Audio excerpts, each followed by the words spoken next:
¿Qué tal, queridos amigos? Bueno, pues ya encontramos verdaderamente ya el motivo por el cual observamos ese deterioro físico y neuronal en el presidente de la República. Ayer dijo en su mañanera que está escribiendo un libro, que está por terminarlo, que son 4 capítulos. Debe tener mucha imaginación para poderlo hacer y que va a hablar en ese libro, va a escribir para que todos los mexicanos podamos leerlo con entusiasmo, lo que ha hecho en este primer periodo de su largo periodo presidencial. Será interesante ver qué dice, porque se necesita mucha imaginación para llenar un libro solamente hablando de los pros de su gobierno.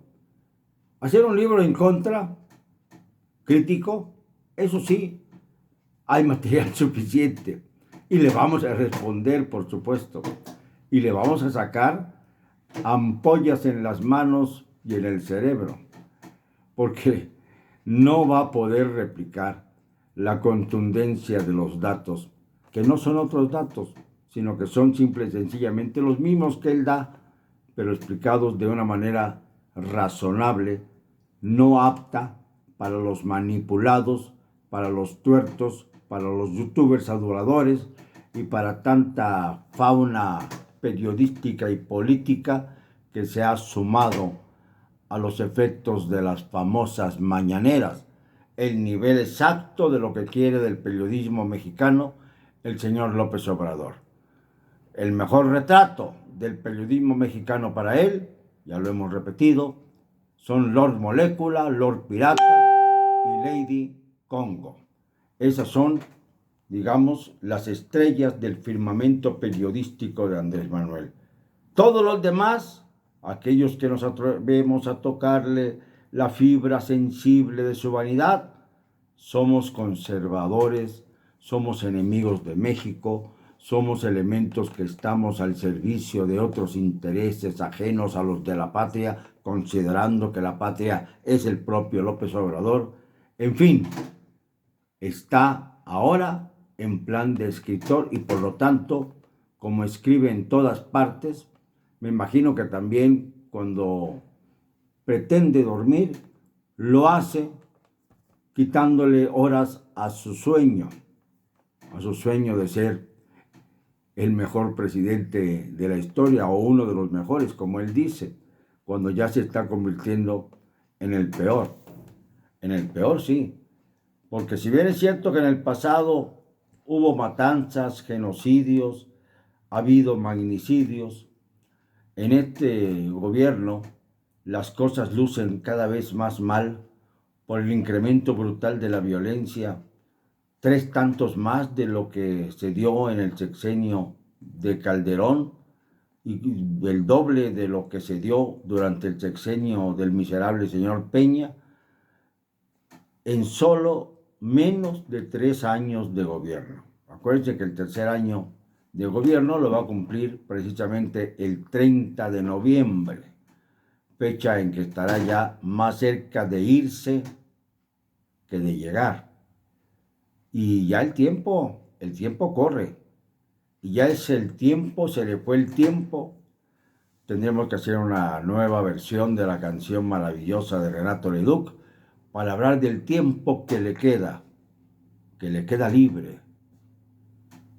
Pero no es mucho, porque lo escribe, está escribiendo, está dedicado a volcar en el papel, sobre el papel, toda su perorata de mentiras una sobre otra, que debieran ser las que debutaran el día de hoy en esa maravillosa sección que va a dedicar a todas las fake news.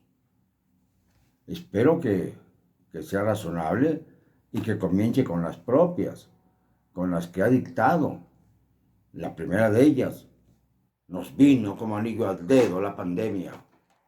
Bueno, pues ahora ya es momento de analizarlo, porque él ya está negando hasta sus propias cifras oficiales. Ayer, por ejemplo, dijo que nada más había 192,000 muertos por la pandemia, es decir, menos 40,000 muertos menos que los que oficialmente registra la Secretaría de Salud, aunque en la Secretaría de Salud se manejan dos versiones, una de 234,000 muertes y otra de 320,000. Hasta ahí hay disparidad en los datos. Pues el presidente ya la bajó de golpe y porrazo para aclararle a un periodista mexicano, pero que trabaja para los medios norteamericanos, que él tiene otros datos, su frase favorita. ¿Cuándo se cansará de querernos ver la cara de eso? De eso que no quiero repetir tampoco, porque sería caer tanto como en la designación de su rancho con una adjetivación propia de la chusma y no de un presidente de la República. A mí me avergüenza personalmente que un presidente de México utilice tales adjetivos para designar y bautizar a su gran heredad familiar, que dice además que ya se dio a sus hijos de por vida, para que no se piense que él acumuló riqueza alguna, debido a que el rancho le fue heredado. Pero con él creció su valor, la plusvalía que genera, por ejemplo, que el trazo del ferrocarril llamado Tren Maya pase por una estación cercana en Palenque a su propiedad, pues es suficiente para que su familia le esté profundamente agradecida por tanta generosidad patriarcal. Así es Andrés Manuel, está ya en su punto máximo. Es un Andrés Manuel, debo de repetirlo, totalmente distinto al que yo conocí en 1996, por allá, ya 25 años, y cuando me despertó la ilusión de que teníamos un líder que podría sacar al país adelante. Miren cuánto nos equivocamos. Si de algo estoy arrepentido en la vida, es de haber creído en un momento dado en semejante farsante, porque creí en él, y como creí en él, quizá tengo más derecho a quejarme como una especie de acto de contrición para saldar mis deudas pecadoras con todos aquellos que me han leído a través de los años. Porque sí, no lo voy a negar, como liberal que soy, pensé siempre que un gobierno con estas características liberales podría darle borrón y cuenta nueva al establishment mexicano y lograr por fin ese cambio estructural que estamos deseando todos, que va más allá de la partidocracia, que va más allá del presidencialismo, que incluso va más allá del parlamentarismo, que es el paso que debiéramos seguir. La democracia solamente tiene dos vertientes.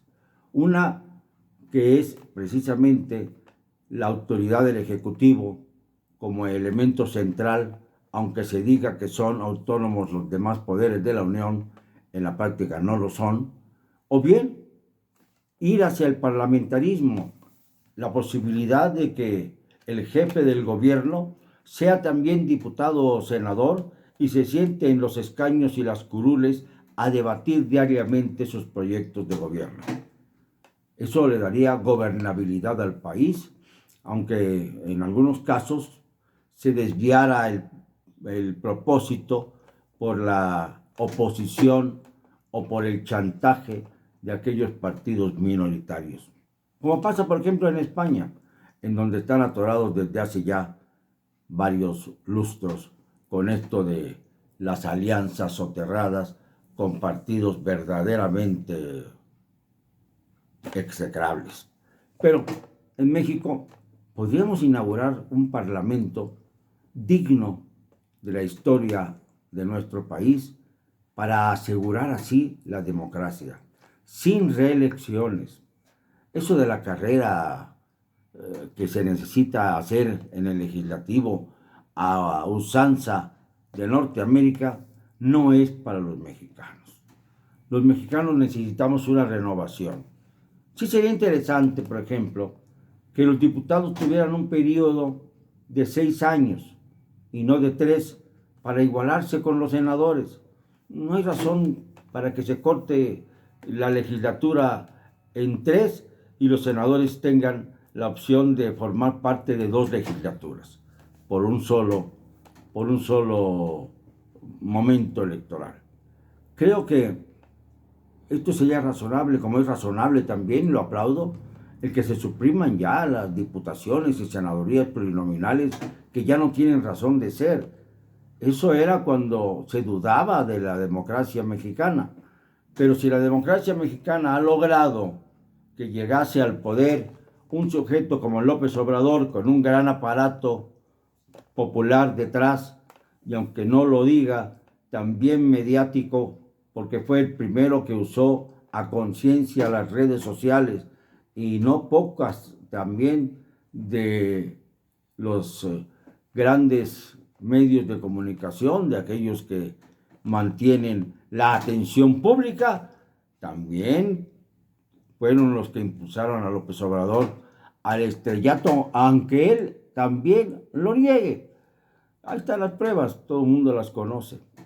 Pero lo que no está claro es hasta cuándo va a dejar de decir barbaridades y mentiras López Obrador. Porque ahora le va a echar la culpa a los medios de comunicación de las mentiras que él cree que son mentiras y que son verdades. Porque las verdades que él dice son las verdaderas mentiras. En este atraco de palabras nos estamos envolviendo todos. Es un enorme pastel burbujeante, lleno de crema, digno para los diabéticos, para los hipertensos, como dice López Obrador que es, para aquellos que padecen secuelas cardíacas, para todos aquellos que, como López Obrador, están enfermos y debieran someterse a una terapia intensa, sobre todo cuando gobiernan a una nación que necesita del impulso de un liderazgo serio, no de los atavismos, no de los viejos cacicazgos, no de las mentes atrofiadas por la soberbia del poder, no de aquellos que pretenden ser los únicos que dicten las verdades a su modo y que cuestionen a todos aquellos que le critican por los hechos que no pueden sostenerse. Si un sujeto de repente, de golpe y porrazo, disminuye 40,000 muertos de su propia lista de defunciones por la pandemia maldita, nada más para tratar de rebatir a un reportero que vino desde más allá del Bravo, es no solamente una vergüenza, sino el ejemplo de que necesita una terapia intensa, profunda, para evitarle males mayores, no solamente a él, sino al país entero. Lo siento, no me van a callar, y lo digo con cero cobardía.